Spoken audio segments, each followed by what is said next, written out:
ॐ अज्ञानतिमिरन्धस्य ज्ञानाञ्जनशलाकया चक्षुरुन्मीलितं येन तस्मै श्रीगुरवे नमः। श्रीचैतन्यमनोभीष्टं स्थापितं येन भूतले स्वयं रूपं कदा मह्यं ददाति स्वपदान्तिकं। वन्देऽहं श्रीगुरो श्रीयुतापदकमलं श्रीगुरुवैष्णवांश श्रीरूपां साग्रजातां सहगना रघुनाथं वितं तं सजीवं सावधूतं सावधूतं परिजनसहितं कृष्णचैतन्यदेवं श्रीराधा कृष्णपादान् सहगना ललिता श्रीविशाखान्वितान् नमो विष्णुपादाय कृष्णप्रेष्ठाय भूतले श्रीमते भक्तिवेदांत स्वामीते नामिने नमस्ते सरस्वती देवे गौरवाणी प्रचारिणि निर्विशेषशून्यवादी पाश्चात्यदेशतारिणि नमो महावदन्याय कृष्णप्रेमप्रदायते कृष्णाय कृष्णचैतन्य नाम्ने गारतसे नमः। हे कृष्णा करुणा सिंधु दीनबंधु जगत्पते गोपेश गोपिका कांत राधा कांत नमस्तुते तप्त कांचन गौरांगी श्री राधे वृंदावनेश्वरी वृषभानुसुते देवी प्रणमामि हरिप्रिये वाञ्छाकल्पतरुभ्यश्च कृपा सिन्धुभ्येव च पतितानां पावनेभ्यो वैष्णवेभ्यो नमो नमः। जय श्री कृष्ण चैतन्य प्रभु नित्यानंद श्री अद्वैत गदाधर श्रीवासादि गौर भक्तवृंद हरे कृष्णा कृष्णा कृष्णा हरे हरे हरे राम राम राम हरे हरे। हरे कृष्णा। तो आज हम पढ़ रहे हैं भागवतम 10वां स्कंद अध्याय 31 श्लोक संख्या 16 से 19। तो हम 18 जो श्लोक है उसका उच्चारण करेंगे, उसके बाद बाकी सब श्लोक का अनुवाद पढ़ेंगे। 18 किया।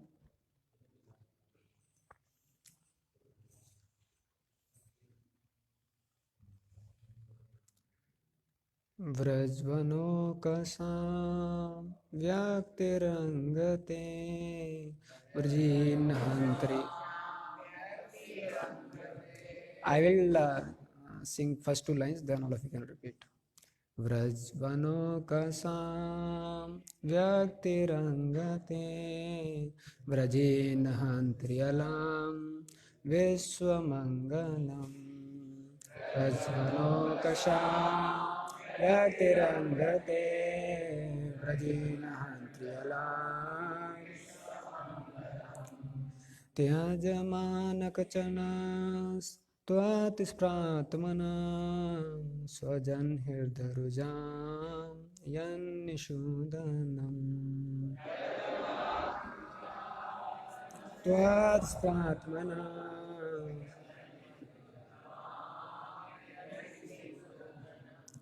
व्रजवनोकसां व्यक्तिरंगते व्रजीन्हन्त्र्यलां विश्वमङ्गलम्।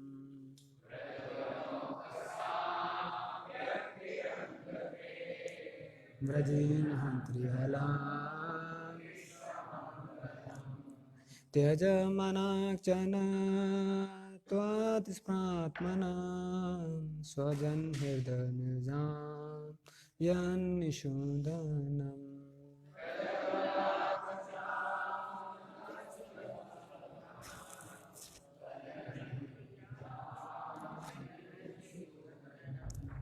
व्रजवनोकसां व्यक्तिरंगते व्रजीन्हन्त्र्यलां विश्वमङ्गलम्।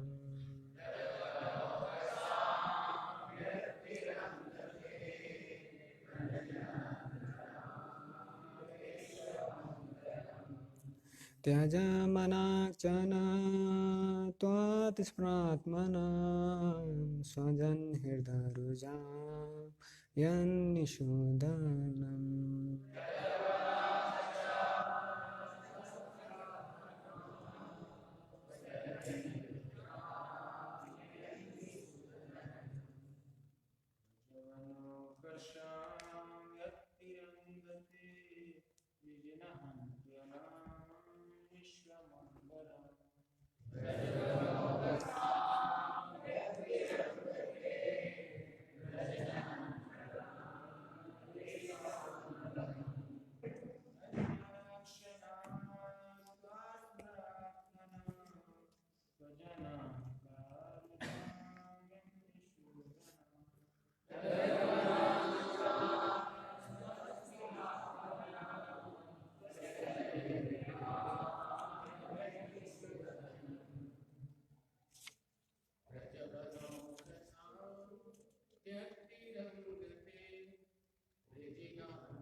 शब्दार्थ, अनुवाद तथा तात्पर्य ऐसी भक्तिवेदांत स्वामी श्रील प्रभुपाद के शिष्यों द्वारा। श्रील प्रभुपाद की जय।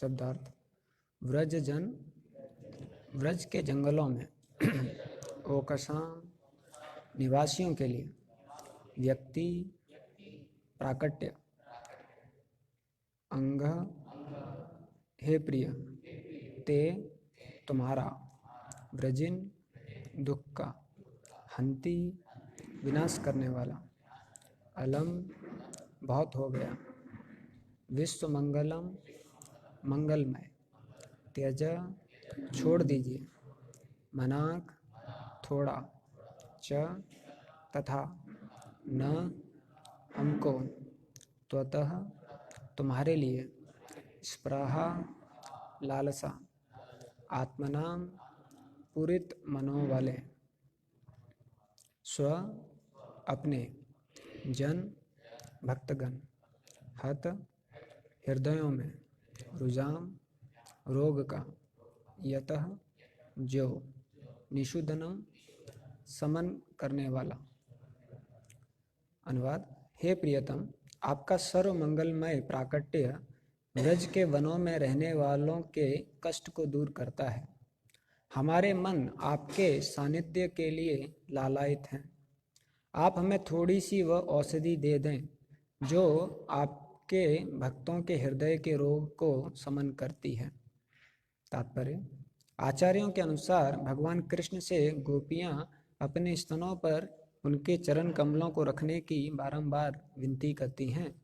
गोपियां भौतिक काम की शिकार नहीं हैं, अपितु वे भगवान के शुद्ध प्रेम में लीन रहने वाली हैं। अतः वे अपने सुंदर स्तन उन्हें अर्पित करके उनके चरण कमलों की सेवा करना चाहती हैं। संसारी यौन इच्छा के शिकार भौतिकवादी व्यक्ति कभी नहीं समझ पाएंगे कि ये प्रेम व्यापार किस तरह शुद्ध आध्यात्मिक स्तर पर घटित होते हैं। यही तो उनका दुर्भाग्य है। तो अभी हम बाकी सबका अनुवाद पढ़ेंगे श्लोक संख्या 16 से। श्लोक संख्या 16। हे अच्युत, आप भली भांति जानते हैं कि हम क्यों आई हैं। आप जैसे छलिए के अतिरिक्त भला और कौन होगा। जो अर्धरात्रि में उसकी बांसुरी के तेज संगीत से मोहित होकर उसे देखने के लिए आई तरुणी स्त्रियों का परित्याग करेगा। आपके दर्शनों के लिए ही हमने अपने पतियों, बच्चों, बड़े बूढ़ों, भाइयों तथा अन्य रिश्तेदारों को पूरी तरह ठुकरा दिया है। श्लोक संख्या 17। जब हम आपके साथ एकांत में हुई घनिष्ठ वार्ताओं का चिंतन करती हैं तो अपने हृदय में कामदेव अनुभव करती हैं और आपकी हसमुख आकृति, आपकी प्रेममयी चितवन तथा आपके चौड़े सीने का, जो कि लक्ष्मी का वासस्थान है, स्मरण करती हैं। तब हमारे मन बारंबार मोहित हो जाते हैं। इस तरह हमें आपके लिए अत्यंत गहन लालसा की अनुभूति होती है। श्लोक संख्या 18 हम वापस पढ़ लेते हैं अनुवाद। हे प्रियतम, आपका सर्वमंगलमय प्राकट्य व्रज के वनों में रहने वालों के कष्ट को दूर करता है। हमारे मन आपके सानिध्य के लिए लालायित हैं। आप हमें थोड़ी सी वह औषधि दे दें जो आपके भक्तों के हृदय के रोग को शमन करती है। अंतिम 19वां श्लोक। हे प्रियतम, आपके चरण कमल इतने कोमल हैं कि हम उन्हें धीरे से अपने स्तनों पर डरते हुए हल्के से ऐसे रखती हैं कि आपके पैरों को चोट पहुंचेगी। हमारा जीवन केवल आप पर टिका है, अतः हमारे मन इस चिंता से भरे हैं कि कहीं जंगल के मार्ग में घूमते समय आपके कोमल चरणों में कंकड़ों से चोट न लग जाए। हरे कृष्ण। इसी के साथ इसमें थोड़ा सा तात्पर्य दिया है। इस श्लोक का अनुवाद श्रील प्रभुपाद द्वारा अंग्रेजी भाषा में की गई श्री चैतन्य चरितामृत की टीका आदि लीला 4.173 से लिया गया है। इस प्रकार श्रीमद् भागवतम के 10वें स्कंद के अंतर्गत गोपियों के विरह गीत नामक 31वें अध्याय के श्रीमद् एसी भक्तिवेदांत स्वामी प्रभुपाद के विनीत सेवकों द्वारा रचित तात्पर्य पूर्ण हुए। हरे कृष्ण। तो ये बहुत देवकीनंदन पूजी इसके ऊपर चर्चा करने वाले थे, लेकिन प्रभु जी आए नहीं, तो इस विषय को हम नहीं छुएंगे। बहुत गहरा विषय है, लेकिन अपने हृदय की शुद्धिकरण के लिए और भगवान का गुणगान करने के लिए सेवा के रूप में हम कुछ चर्चा करने का कोशिश करेंगे। तो ये जो अभी यहाँ पर हम देखते हैं कि जो गोपियाँ हैं वो बता रही हैं कि जैसे जो भगवान है वो बहुत अच्छा उसमें वर्णन आ रहा है 18वें श्लोक में, कि गोपियाँ बोल रही हैं कि जो आपका दर्शन है, जो आपके भक्त हैं, उनके लिए वो दवाई का काम करता है। क्योंकि जो भगवान के भक्त हैं वो हमेशा भगवान के दर्शन पाना चाहते हैं, भगवान के दर्शन के लिए लालायित रहते हैं। तो ये हम देखते हैं कि हर जो जीवात्मा है उसको भगवान ने जिस तरीके से बनाया है, तो वो जो जीवात्मा है उसको संतुष्टि या उसको आनंद का अनुभूति सिर्फ भगवान के संपर्क में हो सकता है। तो इसलिए जब तक जीवात्मा भगवान के संपर्क में दोबारा नहीं जुड़ता, तब तक वो कुछ ना कुछ कष्ट झेलता रहता है, तब तक वो एक इनकम्प्लीटनेस महसूस करता रहता है, उसको एक कमी की महसूस होती है। तो जॉर्ज हरिसन है, जब वो कृष्ण बुक का लिख रहे हैं, तो वो लिखते हैं कि कैसे हर कोई कृष्ण को ढूंढ रहा है, हर कोई कृष्ण की तलाश में है। वैसे ही सच्चिदानंद महाराज उन्होंने किताब लिखा है भगवान के नाम के बारे में, तो उसमें वो लिखते हैं कि हम देखते हैं इस दुनिया में अधिकतर जो लोग हैं वो कैसे इंद्र तृप्ति के पीछे भाग रहे हैं, दौड़ रहे हैं। हाल ही में कल एक सुंदर गोपाल प्रभु का मैसेज आया था, वो बोले कि अभी भारत पोर्नोग्राफी साइट में नंबर 1 पे पहुंच चुका है जब से जियो आया है। तो आप मतलब लोग जो हैं उनको पॉजिटिव तरीके से कैसे चीज़ों को और अपनी सेंसेस को इंगेज करना है वो नहीं पता है, तो नेगेटिव तरीक़ों से वो इंद्र तृप्ति के पीछे भाग रहे हैं। क्योंकि इंद्र तृप्ति ज़्यादा समय के लिए आपको संतुष्टि नहीं देती है, तो आपको फिर क्वांटिटी बढ़ाना पड़ता है, ये सोच के कि शायद मैं कम क्वांटिटी में ले रहा हूँ। 2 गुलाब जामुन से काम नहीं चल रहा है, अभी 4 खाना पड़ेगा, या 1 स्त्री से काम नहीं चल रहा है, अभी 2 स्त्री होना पड़ेगा, इस तरीके से। तो सत्यानंद महाराज बताते हैं कि इस प्रकार हम देखते हैं हर कोई व्यक्ति इंद्र तृप्ति के पीछे बुरी तेजी से भाग रहा है, या कुछ व्यक्ति हैं जो पोस्ट पोजीशन, पूजा, लाभ, प्रतिष्ठा, इसके पीछे बहुत तेजी से भाग रहे हैं। लेकिन महाराज बताते हैं इन सबके पीछे जो कृष्ण प्रेम है उसकी लालसा है। हर जीवात्मा कृष्ण प्रेम को खोज रहा है, और वो खोज नहीं पा रहा है या उसको नहीं पता है कैसे वो मिलेगा, तो भारी रूप से इंद्रियों को पूर्ण करने में लगा हुआ है, ये सोच के कि ये मेरे को प्रेम देंगी, ये मेरे को संतुष्टि देंगी, ऐसा करके। तो हम देखते हैं कि हर कोई जो जीवात्मा है वो इस प्रेम की तलाश में है, और इसके बहुत अलग अलग स्तर हैं। हम देखते हैं यहाँ पर जो गोपियाँ हैं उनका हम चर्चा नहीं कर सकते, क्योंकि वो एक बहुत उच्च स्तर पर इस प्रेम का अनुभव कर रही हैं। तो व्रज में जब अक्रूर जी आते हैं कृष्ण को लेने के लिए, और जब अक्रूर जी कृष्ण बलराम को लेके जा रहे होते हैं, तो सारी गोपियाँ उनको रोकती हैं और अपना पूरा कोशिश करती हैं कि अक्रूर जी कृष्ण बलराम को ना लेके जाएं। फिर ऐसा आता है भागवतम में वर्णन कि जब अक्रूर जी फिर भी लेके जाते हैं तो कुछ गोपियाँ तो सो जाती हैं रास्ते पर, फिर कैसे भी करके अक्रूर जी उनको रथ को लेके जाते हैं, और कुछ गोपियाँ सिर्फ देख रही होती हैं, निहार रही होती हैं कि शायद अक्रूर जी रुक जाएंगे। और जैसे ही अक्रूर जी का रथ गोपियों के आंखों से ओझल होता है, वो गोपियाँ भूल जाती हैं कि वो शरीर में हैं, तुरंत एक लकड़ी की तरह गिर जाती हैं। ऐसा बताया जाता है उनका जो प्रेम था उतना निष्ठावान था, उतना पूर्ण था। तो हम देखते हैं कि जो गोपियां हैं वो इस प्रेम का अनुभव कर रही हैं, और जो एक बद्ध जीव है वो इस प्रेम को समझ नहीं पा रहा है कि कहाँ मिलेगा, तो एक भौतिक वस्तुओं में, भौतिक व्यक्तियों में उसको ढूंढने का कोशिश कर रहा है। और भगवान जीवात्मा के साथ परमात्मा के रूप में इस दुनिया में आते हैं, जिससे कि उस जीवात्माओं को निर्देश दे सके कि कैसे ये प्रेम है उसको आप उजागर कर सकते हो। तो हर स्तर पर आप देखोगे जो भगवान है, या तो खुद परमात्मा के रूप में, या खुद अपने प्रतिनिधियों के रूप में, भक्तों के रूप में, वैष्णव के रूप में, हर जीवात्माओं को जैसा वो जीवात्मा चाहता है, जितना वो जीवात्मा विनम्र है, जितना वो जीवात्मा शरणागत होने के लिए तैयार है, उसके हिसाब से भगवान आतुर है कि मैं ये प्रेम का अनुभूति तुम्हें कराना चाहता हूँ, ऐसा करके। तो हम देखते हैं बहुत सारे उदाहरण हैं जिसमें कैसे जो भगवान हैं वो परमात्मा के रूप में या प्रतिनिधि के रूप में हर जीवात्माओं को निर्देश दे रहे हैं कि कैसे ये जो प्रेम है उसका तुम अनुभूति कर सकते हो। तो जब परीक्षित महाराज को ऐसा पता चलता है कि अभी मेरे को ऐसा शाप मिला है कि मैं 7 दिन में मेरी मृत्यु होगी, उनको कर्ष मिला था, तो जैसे ही उनको ये पता चलता है वो सारा राजपाट वगैरह सब छोड़ देते हैं वहाँ पर, और वो समझ जाते हैं कि जो कृष्ण है ये उनकी इच्छा है, क्योंकि मैं ऐसा राजा हूँ कि मेरे को तो कभी भूख प्यास ऐसा लगता ही नहीं था, और मैं तो ब्राह्मणों को पूजता था, मैं तो ब्राह्मणों की पूजा करता था, और मेरे हाथ से ऐसा कार्य कैसे हो सकता है कि मैं एक जो अधमरा सांप था उसको मैंने एक ब्राह्मण के ऊपर डाल दिया, वो भी इतने बड़े सेज थे। और फिर वो बोल रहे थे और जितने भी ब्राह्मण हैं, क्षत्रिय हैं, वैश्य हैं, शूद्र हैं मेरे समाज में, वो तो मुझे एक पूजनीय मानते हैं, मुझे भगवान का प्रतिनिधि मानते हैं, फिर उसी समाज में एक छोटे से ब्राह्मण के मुंह से मेरे प्रति कर्ष कैसे निकल सकता है, तो ये भगवान की योजना नहीं तो और क्या है। तो फिर वो सोचते हैं कि ऐसा क्यों हुआ, लेकिन फिर वो सोचते हैं कि शायद भगवान ने ये परिस्थिति मेरी ज़िंदगी में इसलिए की जिससे कि मैं जितना भी ये भौतिक चीज़ है उससे मैं विरक्ति पा सकूं। तो इस चेतना के साथ वो फिर सब कुछ त्याग कर देते हैं, और सब कुछ त्याग करके गंगा के किनारे जाते हैं।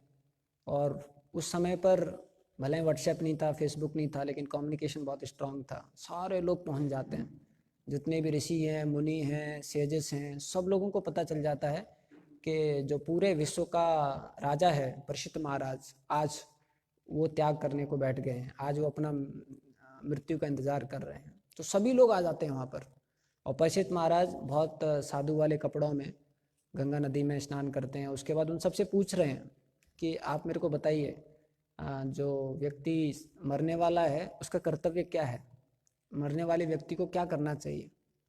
तो उसमें से सब जितने भी लोग वहाँ प्रस्तुत होते हैं, प्रभुपाद जी लिखते हैं कि उसमें से कई लोग, कुछ ज्ञानी थे, कुछ योगी थे, कुछ भक्त थे, अलग अलग प्रकार के श्रेणी के लोग थे, लेकिन कोई भी उत्तर नहीं दे रहा है। परीक्षित महाराज को। परीक्षित महाराज सबसे पूछ रहे हैं, आप बताइए। अधिकतर कई बार हम देखते हैं कि 4 ब्रह्मचारी बैठे हैं और अगर कोई वॉइस डिवोटी कुछ क्वेश्चन पूछने के लिए आता है तो चारों बोलना चाहते हैं लेकिन फिर अपनी गरिमा में रहकर लेफ्ट राइट देखते हैं कौन कितना सीनियर है, फिर उसके हिसाब से अगर सीनियर नहीं दे रहा है तो एक उसमें से कोई जो है आंसर देने के लिए बोलने लग जाता है। तो हम देखते हैं अगर हमको किसी सवाल का जवाब पता है तो हम बहुत आतुर हो जाते हैं बोलने के लिए, लेकिन वहाँ पर हम देखते हैं कि इतने सेजेस आए थे और वो सब परफेक्ट थे। मतलब जो ज्ञानी है तो परफेक्टेड ज्ञानी था, ध्यानी है तो परफेक्टेड ध्यान वाला था, परफेक्टेड योगा वाला था, वो हवा में उड़ना, हवा से ऊपर उठना, वो सब कुछ आता था उनको। लेकिन फिर भी जो परमात्मा बैठे थे उन सबके हृदय में, उन्होंने बोला चुप रहो आज तुम्हारा भागवतम क्लास नहीं है। तो कोई नहीं बोला वहाँ पर, और सब लोग के अंदर एक ऐसा अनुभव था कि आज कुछ विशेष होने वाला है, क्योंकि पूरे विश्व के जो सम्राट हैं परीक्षित महाराज, आज उन्होंने त्याग किया है और कुछ तो विशेष होने वाला है, क्योंकि वो परीक्षित महाराज जिनको भगवान ने बचाया था, इस परिस्थिति में क्या भगवान दोबारा बचाएंगे उनको? क्योंकि वो तो इतने अच्छे राजा हैं कि कली को अभी तक दूर बिठा के रखा हुआ है। तो सब लोग सोच रहे थे कुछ तो स्पेशल होने वाला है, और भगवान सुपर सोल के रूप में बोल रहे थे हाँ कुछ होगा, आप लोग बस बोलो मत तो परीक्षित महाराज सबके पास गए कि आप बताइए बताइए बताइए, कोई नहीं बता रहा है। और कुछ समय के बाद देखते हैं तो सुखदेव गोस्वामी वहाँ पर प्रकट हो जाते हैं। वो और भी ज़्यादा विस्मय था। जब सुत गोस्वामी सोनकद ऋषि के सामने कथा कर रहे होते हैं तो सोनकद ऋषि सबसे पहले पूछते हैं कि ये मिलन कैसे हो गया। जो परीक्षित महाराज हैं वो पूरी दुनिया के सम्राट हैं, राजपाट में लगे रहते हैं, और ये सुखदेव गोस्वामी विरक्त चूड़ामणि हैं, ये किसी घर में थोड़े से समय के लिए रुकते हैं जितना समय एक द्वारे को लगता है दूध निकालने के लिए। उनको कैसे पता चल गया कि परीक्षित महाराज को उनका जरूरत है, और ये मिलन कैसे हो गया? तो सुत गोस्वामी बोलते हैं ये भगवान की कृपा है, कैसे मिलन हो गया, लेकिन हो गया। और जब सुखदेव गोस्वामी आते हैं तो उनको कोई बताता नहीं आपका क्लास है, वो चुपचाप जाके आसन पे बैठ जाते हैं और बाकी सब बैठ जाते हैं, आज अनाउंस नहीं होता इनका ही क्लास है, बैठ जाओ तो सब लोग बैठ जाते हैं, भैया आज प्रभु जी का क्लास है।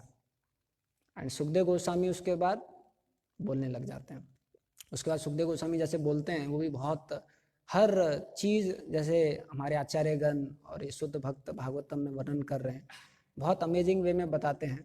तो सबसे पहले उनको पता है कि परीक्षित महाराज बहुत डरे हुए हैं कि 7 दिन बाकी हैं और मेरे को पता नहीं कैसे क्या होगा।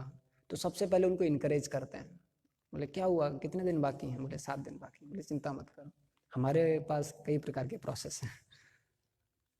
तो फिर उनको भक्ति योगा है उसका गरिमा बताते हैं, और फिर ऐसे उदाहरण देते हैं जिन्होंने 7 दिन से कम में भी अपनी ज़िंदगी को धन्य कर लिया, और उसमें भी एक्सट्रीम तक पहुंचा देते हैं। खटवांग महाराज का उदाहरण देते हैं, बोले वो तो एक क्षण में कर लिए ऐसा करके। तो परीक्षित महाराज को थोड़ा कॉन्फिडेंस आता है कि ठीक है, फिर ये जो डॉक्टर है वो बहुत अच्छा है, दवा भी बहुत अच्छा है, और समय भी मेरे पास काफ़ी है। तो उसके बाद वो धैर्य से अपना कथा सुनने लग जाते हैं। तो हम देखते हैं इस पूरे लीला में कैसे जो परमात्मा है वो परीक्षित महाराज के लिए योजना बना रहे हैं। वैसे जब ध्रुव महाराज को सुरुचि जी कुछ वचन बोल देती हैं और ध्रुव महाराज बहुत ही ज़्यादा व्याकुल हो जाते हैं, और जब सुनीति के पास आते हैं तो सुनीति उनको एक अच्छी माँ के रूप में अच्छे सदुपदेश देती हैं।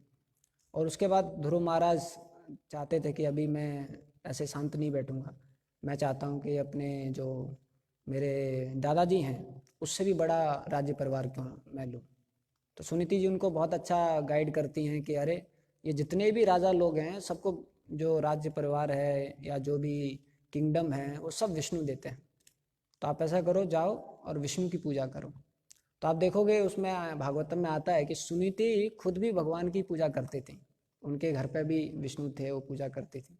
तो सुनीति ये नहीं बोले कि बहुत अच्छा है हम दोनों साथ में बैठ जाएंगे, रोज भक्ति करेंगे और विष्णु आपसे प्रसन्न हो जाएंगे। लेकिन सुनीति को पता था कि जो ध्रुव महाराज की उत्कंठा है वो बहुत ज़्यादा है, ध्रुव महाराज का जो डिजायर है वो बहुत ज़्यादा है।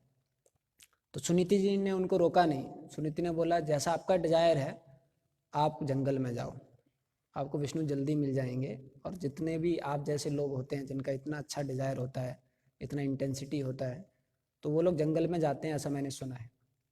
तो जैसे ही ध्रुव महाराज जा रहे होते हैं, तुरंत आप देखिए भगवान उनके लिए योजना कर देते हैं और नारद मुनि मिलने के लिए आ जाते हैं। और फिर हम जानते हैं कैसे नारद मुनि उनको आगे गाइड करते हैं। तो आप देखोगे हर परिस्थिति में भगवान या तो खुद या किसी प्रतिनिधि के रूप में हमको गाइड करते रहते हैं कि कैसे हम ये जो प्रेम है भगवान के प्रति, ये जो हमारी जर्नी है भगवान को प्रेम करने की, उसमें हम आगे बढ़ते रहें।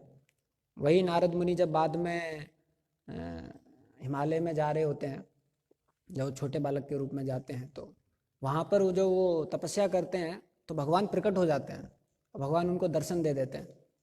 और नारद मुनि खुश हो जाते हैं कि अरे भगवान के दर्शन हो गए। लेकिन भगवान उसके बाद फिर गायब हो जाते हैं। भगवान बोलते हैं अभी तुमने काफ़ी प्रोग्रेस कर लिया है, लेकिन अब मैं तुमको और दर्शन नहीं दूंगा, क्योंकि अभी मैं चाहता हूँ कि आप थोड़ा सा अपना जो ये प्रोग्रेस है और ज़्यादा करो। जो आपके अंदर हैंकरिंग है, लौल्यम है मेरे प्रति, उसको आप और बढ़ाओ। तो आप जो हो अभी पूरी तरह पवित्र नहीं हुए हो और थोड़ा सेवा आपने पूरी तरह नहीं किया है, तो ये दोनों आप और करो, आपका उत्कंठा और बढ़ेगा। तो भगवान उनको दर्शन दे के उनके अंदर और हैंकरिंग प्रोड्यूस करा देते हैं और फिर गायब हो जाते हैं, जिससे कि जो प्रेम है वो और गाढ़ा हो जाए। वैसे जब ब्राह्मण पत्नी भगवान के पास गई होती हैं, तो ब्राह्मण पत्नी बोलती हैं कि भगवान अभी हम यहीं रहेंगे। तो भगवान बोलते हैं ऐसा मत कीजिए, आप चले जाइए यहाँ से। तो बोले आप चिंता मत कीजिए, अगर आपको ऐसा डर लग रहा है कि आप वृंदावन वापस जाएंगे तो गोपीज क्या बोलेंगी कि एक सेट यहाँ पर ऑलरेडी है, तुम दूसरा सेट लेके आ गए। तो बोले आप चिंता मत कीजिए, दोनों सेट एक्सक्लूसिव रहेंगे, हम यहाँ पर रहेंगे, आप वहाँ पर रहना, जब भी आप जंगल में आएंगे तब हम आपका दर्शन करेंगे। तो भगवान बोले नहीं नहीं, आप वापस जाइए। और फिर भगवान बोले कि जो तुम्हारा मेरे प्रति प्रेम है उसको आप और ज़्यादा बढ़ा पाओगी मुझसे दूर होके, ऐसा। तो भगवान आप देखोगे अलग अलग भक्तों को उनके अनुसार अलग अलग निर्देश देते हैं। तो भगवान को लगा कि इनके लिए ये ज़्यादा अच्छा है, नारद मुनि हैं उनको दर्शन देना ज़्यादा अच्छा है। ऐसे अलग अलग भक्तों को अलग अलग प्रकार से भगवान निर्देशन करते हैं, क्योंकि भगवान चाहते हैं कि वो धीरे धीरे करके जो उनका भक्ति है उसमें वो आगे जाके बढ़े। तो इसलिए हम लोगों को जो साधक भी हैं, हर परिस्थिति में हम लोगों को ये सोचना चाहिए कि कैसे भगवान जो है मुझे वो क्या लेसन सिखाना चाहते हैं, भगवान ने ये परिस्थिति मेरी ज़िंदगी में क्यों लाई है, और ये परिस्थिति मुझे कैसे भगवान के पास लेके जा सकती है। तो राधानाथ महाराज का हम लेक्चर सुन रहे थे, तो महाराज बता रहे थे कि कई बार हम कुछ स्थानों पर जाते हैं जहाँ पर हमको एक ट्रांसलेटर को बिठाना पड़ता है। तो अगर जैसे हम अंग्रेजी में क्लास दे रहे हैं और जो श्रोतागण हैं वो सब हिंदी वाले हैं, तो एक भक्त बैठेगा जो इंग्लिश से हिंदी में ट्रांसलेट करेगा। तो महाराज बोले वैसे ही हमारी ज़िंदगी में हर किसी ज़िंदगी में एक ट्रांसलेटर होना चाहिए। तो हमारी ज़िंदगी में कोई भी परिस्थिति आती है तो वो हमारा ट्रांसलेटर उसको एक पॉजिटिव रूप में प्रदर्शित करना चाहिए कि कैसे ये परिस्थिति तुमको कृष्ण के पास लेके जा सकती है, ऐसा। तो या तो ट्रांसलेटर हम लोग का जो परमात्मा है, अगर हम उनका थोड़ा सा इंडिकेशन सुन सकते हैं तो वो भी हेल्प करेगा, वरना हमारे को भक्तों के समाज में रहना चाहिए। तो कुछ भक्त हैं उनके पास हम जाएंगे, जैसे ध्रुव महाराज हैं, वो समझ नहीं पा रहे थे कि ये मेरे साथ ऐसा कैसे हो गया। अगर वही ध्रुव महाराज सुनीति की जगह किसी शकुनी जैसे व्यक्ति के पास चले जाते तो वो बोलता चिंता मत करो, हम सेपरेट आर्मी क्रिएट करेंगे और 5 साल के बाद उत्तान पाद पे अटैक करेंगे और तीनों को मार देंगे हम लोग। तो वही Dhruva the devotee would have become Dhruva the demon. Just translator का थोड़ा सा डिफरेंस था। लेकिन जो सुनीति के पास गए तो सुनीति ने उनको ऐसा अच्छा शिक्षा दिया कि आप ये पद्धति पालन करेंगे तो आप एक बहुत अच्छे भक्त बन जाएंगे और आपको जितनी भी इच्छाएं वो पूर्ति हो जाएंगी। तो महाराज बता रहे थे कि ऐसे हर परिस्थिति जो भगवान हमारी ज़िंदगी में देते हैं वो हमारे कर्म और हमारी इच्छा और हमारे लिए भगवान का कंपैशन, इन तीनों का मिश्रण होता है। भगवान को पता है कि हमने कैसे कर्म किए हैं, कैसी हमारी इच्छाएं हैं और हमारे लिए क्या अच्छा है। इन तीनों के मिश्रण से भगवान एक परिस्थिति हमारे लिए बना देते हैं। और कई बार वो हमको समझ में नहीं आता है, जैसे जो अंगा थे उनके वेना के रूप में बेटे पैदा हुए और वो ऐसे बालक थे कि खेलते खेलते दूसरे बालकों को मार देते थे।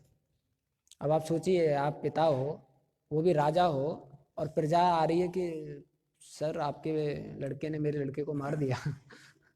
मतलब कंप्लेन भी तो अभी क्या कंप्लेन था। और आप सोचिए वो धार्मिक राजा थे पहले ज़माने में, तो अंग को बहुत बुरा लगता था कि क्या है ये, ऐसा कैसा लड़का पैदा हो गया मेरा, और इतना गंदा, वो भी मतलब वैदिक समय की बात है, खेलते खेलते बच्चों को मार देता था, किसी को कुएं में गिरा दिया, बड़े कुएं होते थे पहले, तो उस कुएं में गिरा देता था, किसी का कुछ काट देता था। तो अंग जी ने बहुत अपना कोशिश किया कि इसको मुझे सिखाना चाहिए। और वो हमेशा भागवतम में कुछ लोग आते हैं कि अंग कैसे बहुत डिस्टर्ब हो गए थे कि कैसे ये बच्चा मेरे पास कैसे आ सकता है, और बहुत डिस्टर्ब हो गए थे कि इसको मैं कैसे सही रास्ते पे लाऊं, कैसे सही रास्ते पे लाऊं। और ऐसा करके बहुत चिंतन करते रहते थे, चिंतन करते रहते थे। फिर एक रात को वो सोच रहे थे कि ऐसा हुआ कैसे मेरे साथ। उसके बाद तुरंत एक उनके अंदर रिफ्लेक्शन आया, एक उनके अंदर ऐसा विचार आया कि शायद ये भगवान की इच्छा है, क्योंकि भगवान को पता था शायद कि मैं ये जो मेरा राज्य परिवार है उससे मैं थोड़ा सा आसक्त हो गया, तो शायद ये भगवान की इच्छा है कि भगवान चाहते हैं कि मैं विरक्त हो जाऊं, तो इसलिए उन्होंने मेरे को ऐसा बेटा दिया। तो उसी समय पर रात को 12-1 बजे जब उनको ये विचार आया, उसी समय बिना किसी को बचाए वो तुरंत चले जाते हैं ऐसा। तो आप देखिए कुछ क्षण पहले वो कोस रहे थे अपने आप को परिस्थिति के कारण, कुछ क्षण के बाद उसी परिस्थिति को वो भगवान की कृपा के रूप में देख रहे थे और वहाँ से चले गए। वैसे ही जो नारद मुनि जब छोटे बालक थे और भक्ति वेदांतिस्ट से उन्होंने सुना, और उसके बाद जब वो भक्ति वेदांतिस्ट चले जाते हैं और नारद मुनि के अंदर भक्ति उजागर हो जाती है और वो भक्ति करने लग जाते हैं। और उसके बाद नारद मुनि जो थे उनके ज़िंदगी में सिर्फ उनकी एक माँ थी जो उनका एक सहारा थी, उनका एक रिश्ता थी। तो कैसे भी करके कुछ तो परिस्थिति आता है और उनकी माँ जो होती है उनको एक सांप काट लेता है, और जैसे ही उनकी माँ को सांप काट लेता है तो नारद मुनि जैसे ही उस परिस्थिति को देखते हैं तो सोचने लग जाते हैं भगवान ने मेरे लिए ऐसा क्यों किया, क्योंकि उन्होंने इतना अच्छा श्रवण किया होता है भक्ति वेदांतिस्ट से कि जो भगवान है वो पूरा कृपावान है और उनकी सृष्टि भी पूरा कृपावान है। हर वस्तु भक्त के लिए इस दुनिया में कृपा देने का माध्यम है, क्योंकि भगवान भक्त को एक राज्य दिखाना चाहते हैं, एक मार्ग दिखाना चाहते हैं। तो नारद मुनि तुरंत सोचने लगे कि ये परिस्थिति भगवान ने मेरे लिए क्यों की है। तो तुरंत उनके अंदर भगवान ने उनको ऐसा विचार दिया परमात्मा के रूप में कि, तो नारद मुनि ऐसा बताते हैं कि भगवान शायद ऐसा चाहते हैं कि मैं इस दुनिया में किसी और चीज़ के प्रति आसक्त ना रहूं। भगवान मुझे सिर्फ चाहते हैं कि मैं सिर्फ उनसे आसक्त रहूं। तो 5 साल का बालक एकदम उसके अंदर ऐसा विचार आ जाता है और तुरंत उसके अंदर उस प्रकार का दृढ़ विश्वास आ जाता है और वो चलने लग जाते हैं, और वहाँ चलने लग जाते हैं आगे जाके। और हम देखते हैं छोटा सा 5 साल का बालक इतना दृढ़ निश्चय लेके, भगवान पे विश्वास लेके, इतने प्रकार के तालाब को क्रॉस करता है, इतने प्रकार के गाँव को क्रॉस करता है, इतने प्रकार के ज्वेलरी देखता है, सब कुछ देखता है, बड़ी बड़ी फैक्ट्रियाँ देखता है, बड़े बड़े रिच शहर देखता है, लेकिन किसी भी चीज़ से प्रभावित नहीं रहता है। जो जैसा उसको मिलता था उसके तरीके से जाता है और आगे जाकर भगवान को ध्यान करने लग जाता है। तो हम देखते हैं कि कैसे भगवान हर परिस्थिति में हर प्रकार के भक्तों को ये दिशा निर्देश करते रहते हैं। वैसे अवंती ब्राह्मण के केस में हम देखते हैं कि कैसे एक समय पर वो बहुत ज़्यादा धनी हो गए थे और जितना भी जो प्रॉपर्टी है, जो लैंड है, धन है, वो उसको एकर्जित करने लग गए थे, लेकिन बिकॉज वो उसको अच्छी तरह इस्तेमाल नहीं करते थे और धन के चक्कर में उन्होंने सबके साथ अपने रिश्तों को ख़राब कर लिया था। तो सभी लोग उनसे ईर्ष्या करने लग गए थे, सभी लोग प्रार्थना करने लग गए थे कि भगवान कब इसका नैया डूबेगा। और इतनी ज़्यादा उनकी प्रार्थना तीव्र हो गई थी, बाकी जो उनके रिश्तेदार थे, परिजन थे, कि एक समय ऐसा आया कि उनका जितना भी धन था वो सब रिश्तेदारों ने ले लिया, और जो भी ज़मीन वगैरह थी वहाँ पर भी फ्लड आ गया, पानी का बहाव ज़्यादा हो गया, पूरा ज़मीन वगैरह सब चला गया उनका। तो एक क्षण पहले उनके पास इतना धन था और एक क्षण के बाद वो अकेले रह गए, सारे रिश्तेदार भी चले गए, सारे रिश्तेदारों ने उनको त्याग कर दिया, जो धन था वो चला गया, जो प्रॉपर्टी था वो चला गया, और अवंती ब्राह्मण एकदम बहुत ही सडन शॉक हो गया उनकी ज़िंदगी में, और एकदम सोचने लगे कि क्या हुआ मेरे साथ, अभी तो मेरे पास सब कुछ था, एकदम सब गायब कैसे हो गया। तो जब ऐसा परिस्थिति से इंसान जाता है तो कुछ समय लगता है उसको थोड़ा समझने के लिए कि क्या हो रहा है, और थोड़ी देर के बाद वो विचार करने लग जाते हैं कि ये हुआ क्या मेरे साथ। लेकिन क्योंकि वो इतने कुछ पुराने जन्म का भक्ति होगा या इस जन्म का सिंसेरिटी, कि जो परमात्मा है वो उनको एकदम ये विचार देते हैं कि इस दुनिया में सिर्फ भगवान के ऊपर निर्भर रहो, एक वही है जो आपका नित्य धन है, बाकी धन इस दुनिया के या तो आपको दुख देंगे हैं तो, और जाते वक्त भी दुख देंगे, और आपके साथ हमेशा नहीं रहेंगे। तो ऐसा जब उनको शिक्षा दिया जाता है अवंती ब्राह्मण को, तो एकदम उनका विचार बदल जाता है। और भागवतम में श्लोक आता है कि जैसे ही वो ये सोचते हैं कि मैं भगवान को शरणागत हो जाऊंगा, उनके मुंह पर स्माइल आ जाता है। ये विचार कि मैं आज भगवान को शरणागत हो जाऊंगा, अभी मैं इस धन के पीछे नहीं भागूंगा, रिश्तेदारों के पीछे नहीं भागूंगा, ये विचार उनको एक खुशी दे देता है। और उसके बाद हम जानते हैं कि वो कैसे आगे जाके अपनी भक्ति करते हैं। तो ये एक बहुत अच्छी हम लोग देखते हैं भागवतम में इतने सारे उदाहरणों में कि कैसे हर भक्त के ज़िंदगी में जो भगवान है वो परिस्थितियाँ लेके आते हैं, और वो परिस्थितियाँ अगर हम थोड़े से सिंसियर हैं, विनम्र हैं, और शरणागत के लिए अपने बेबी स्टेप्स ले रहे हैं, हम अपना काम कर रहे हैं, तो आप देखोगे भगवान परमात्मा के रूप में और भक्तों के रूप में हमको एक बहुत अच्छा मार्ग दिखाते रहेंगे ऐसा। और हर भक्त उन सब परिस्थितियों से जाता है। हमको याद है जब हम पहले एचबीटीआई में सेवा करते थे, फिर एचबीटीआई में सेवा करके जब हम यूनिवर्सिटी वॉइस में गए तो थोड़ा सा हमको लगा दुख। फिर हमने सोचा कि ऐसा क्यों हो रहा है। फिर हमने देखा यूनिवर्सिटी वॉइस में किसी को गाना नहीं आता है तो हमको गाना पड़ता था। फिर हम विक्रम गोरांकुल से एक दिन शेयर कर रहे थे कि प्रभु जी मुझे लगता है भगवान ने परिस्थिति अरेंज की है जिससे मैं गाना सीख जाऊँ तो हम जब एआईटी में थे तो सिर्फ लास्ट दिन गाए थे, फिर एसआरएम में गए उस दिन में भी लास्ट दिन गाए थे, एचबीटीआई में भी लास्ट दिन गाए थे तो फिर हम देखे कि कैसे अगर उस परिस्थिति को थोड़ा पॉजिटिव वे में देखेंगे तो हर परिस्थिति एक्चुअली भगवान हमारी ज़िंदगी में अरेंज करते हैं हमको एक और अच्छा भक्त बनने के लिए। कई बार उस दौरान हमको समझ में नहीं आता है कि ऐसा क्यों हो रहा है, ऐसा क्यों नहीं हो रहा है।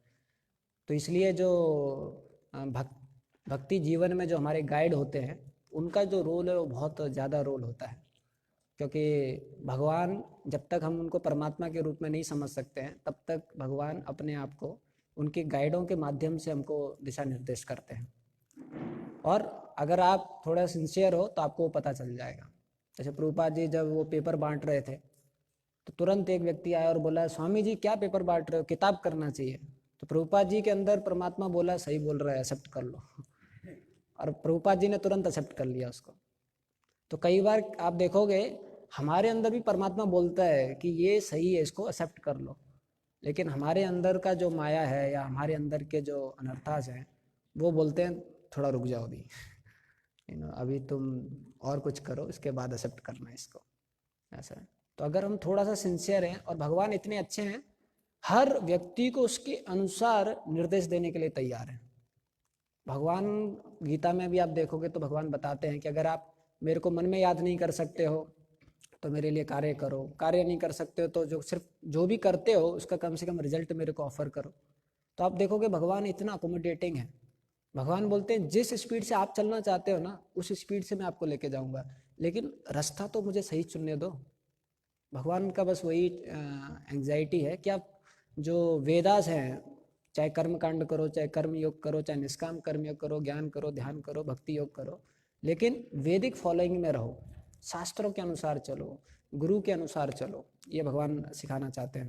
तो हम देखते हैं कि भगवान जो हैं वो बहुत ही अच्छी तरह गाइड करते हैं, और जो हमारी ज़िंदगी में जो गाइड करते हैं उनको भी बहुत मैच्योर होना बहुत इम्पॉर्टेंट है, क्योंकि जो हमारा हम लोग जो हैं वो भगवान को रिप्रेजेंट करते हैं, जो भगवान और हर भगवान जो है वो चाहते हैं कि हर जीवात्मा जो है वो उनके पास आए।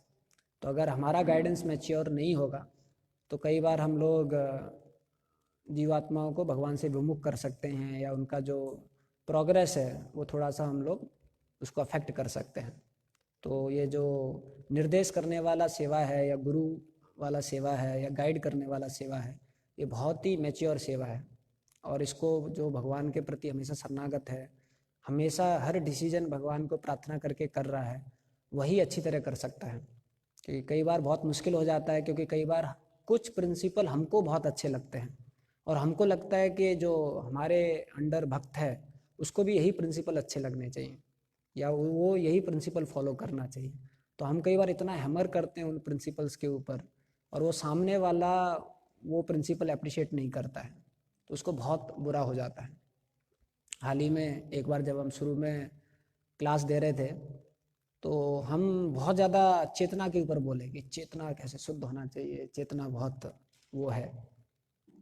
तो और सर्विस और चेतना में भी हमने थोड़ा सा चेतना के ऊपर ज़्यादा वो किया, हमने ज़्यादा प्रबल बल दिया। तो एक बालक उसके बाद जो वॉइस के भक्त थे वो मेरे पास आए, बोले प्रभु जी, तो मेरा तो ऐसा लगता है प्रभु जी मुझे कुछ सेवा करना ही नहीं चाहिए। मैं बोला ये क्या हो गया? मैं बोला क्यों? बोले प्रभु जी आपने बोला कि सेवा से ज़्यादा चेतना जरूरी है, तो मैं तो चेतना का पहले विकसित करूंगा प्रभु जी। मैं सोच रहा था सेवा करने से ज़्यादा फायदा है नहीं, थोड़ा बहुत सेवा कर लूँगा।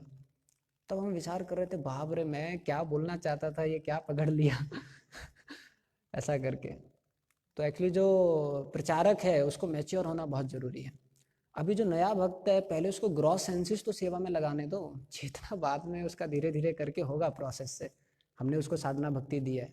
उसके बाद में प्रभुपाद जी के कुछ तात्पर्य पढ़ रहा था, वो इतने अमेजिंग आप देखोगे, चाहे रघुनाथ दास गोस्वामी का सेक्शन हो, चाहे हरिदास ठाकुर का सेक्शन हो, कोई भी सेक्शन होगा प्रभुपाद जी का, आप उनके तात्पर्य पढ़िए।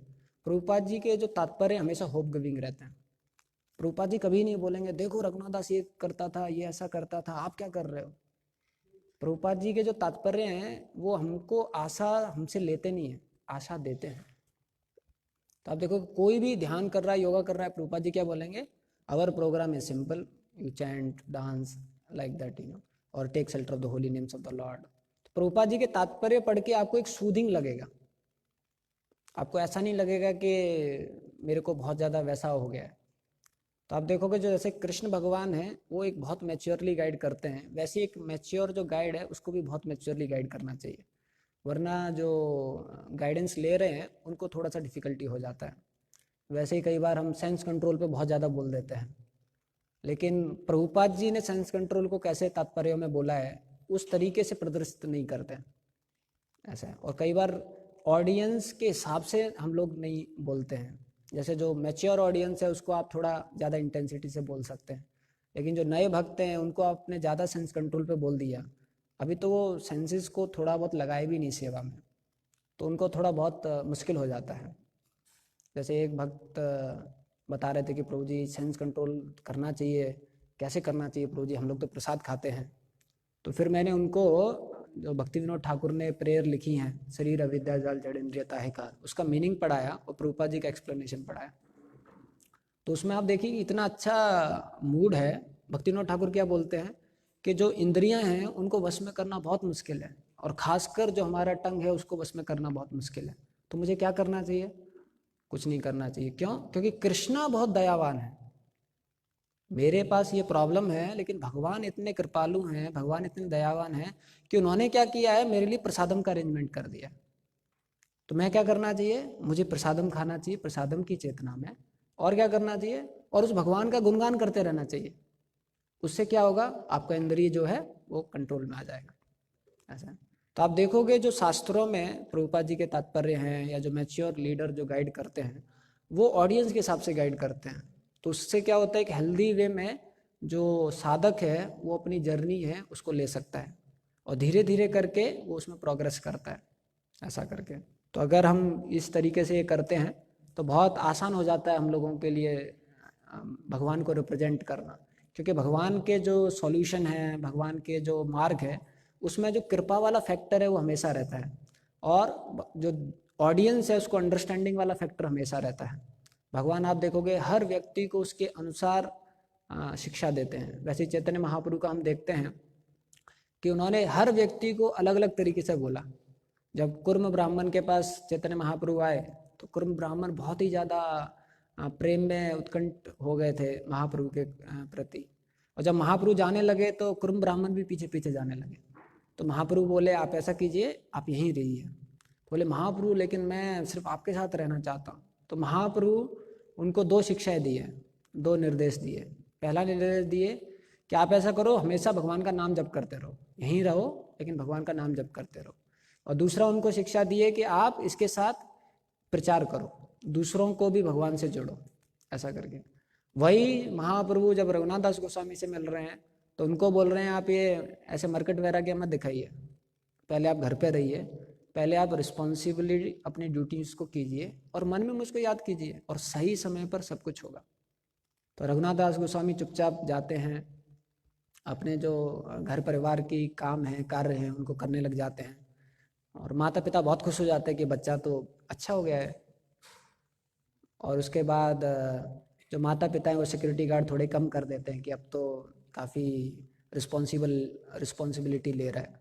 तो आप देखेंगे हर परिस्थिति में अगर हम बहुत मैच्योरली गाइड करते हैं या मैच्योरली गाइडेंस लेते हैं तो चीज़ें बहुत आसान हो जाती हैं। कई बार हमारे वॉइस के भक्त जो हैं वो घर पे चले जाते हैं, थोड़ा सा माता पिता के प्रति निगलेक्ट करने लग जाते हैं या माता पिता को समझ नहीं पाते हैं, उनके साथ बातचीत थोड़ा कम कर देते हैं, तो माता पिता को एकदम बहुत अजीब लगने लग जाता है। तो भक्तिव्रत भागवत महाराज बता रहे थे कि आप देखोगे कहीं पर भी जाते हैं तो माता पिता इसकी वजह से दुखी नहीं है कि मेरा जो बेटा है वो भक्त बन गया है। माता पिता को ज़्यादा दुख इस चीज़ से है कि ये भक्त बनने के बाद अपना रिश्ता मुझसे काट रहा है, तो उनको उनके रिश्ते का ज़्यादा चिंतन होता है। लेकिन अगर वही भक्त, महाराज बता रहे थे कि कृष्ण का भक्त बनना मतलब एक अच्छा बेटा बनना, एक अच्छा पति बनना, एक अच्छा पिता बनना, तो हम लोग अपने रिश्ते में और ज़्यादा सुधार करना चाहिए। तो इस बार कुछ भक्त जा रहे थे घर पे, तो हमने उनको ऐसा बताया था आप ऐसा कीजिए, जाइए और अपने आप को बहुत बिजी रखिए और घर पे अपनी माँ के साथ थोड़ा कुकिंग कीजिए, पिताजी के साथ बोलिए उनको मेरे को 2 व्हीलर सीखना है, मेरे को 4 व्हीलर सीखना है, जितना भी गाड़ी है उसके हिसाब से सीखिए। तो इस बार उन्होंने वो सब ट्राई किया, कोई 2 व्हीलर सीख के आया, कोई 4 व्हीलर, कोई घर पे कुछ बना के आया। तो उनको बहुत अच्छा लगा और उनके माँ बाप को भी बहुत अच्छा लगा कि अरे मेरा बेटा तो अभी मेरे साथ काफ़ी एक्टिव हो गया है, ऐसा करके। तो जब हम अच्छी तरह मैच्योरली भगवान के जो संदेश है उनको चुनते हैं और एक लेवल के साथ ऑनेस्टी के साथ उनको प्रैक्टिस करते हैं तो चीज़ें बहुत आसान हो जाती हैं। और भगवान हमको दांत पीस के भक्ति करना नहीं चाहते हैं। भगवान नहीं बोलते आप दांत पीस के भक्ति करो या जैसे कॉन्स्टिपेशन हो गया वैसा मुंह बना के भक्ति करो। भक्ति जो प्रोसेस है वो बहुत ही सुखमय प्रोसेस है। जो ज्ञान है, योगा है, ध्यान है, इन सब में आप देखोगे ये ऐसे प्रोसेस है जिसमें ऑपरेशन हो रहा है और एनेस्थीसिया भी नहीं है, तो चिल्लाते हैं इसमें। लेकिन भक्ति एक ऐसा प्रोसेस है जिसमें आपको एनेस्थीसिया भी दिया जाता है और नर्स भी खड़ी रहती है, बाकी सपोर्टिंग स्टाफ भी रहता है। तो ये बहुत सुखम प्रोसेस है। लेकिन कई बार हमारे खुद की इम्प्योरिटीज़ इसको थोड़ा वैसा बना देती है। तो अगर हम प्रभुपाद जी के जो वचन है उनका पालन करें, इतना सुंदर जो मॉर्निंग प्रोग्राम दिया है, प्रभुपाद जी के ग्रंथ हैं, वैष्णव का संघ है, उसका हम पालन करें तो हम आगे बढ़ते रहेंगे और अपना जो ज़िंदगी है उसमें प्रोग्रेस करते रहेंगे। हरे कृष्ण। श्रील प्रभुपाद की जय।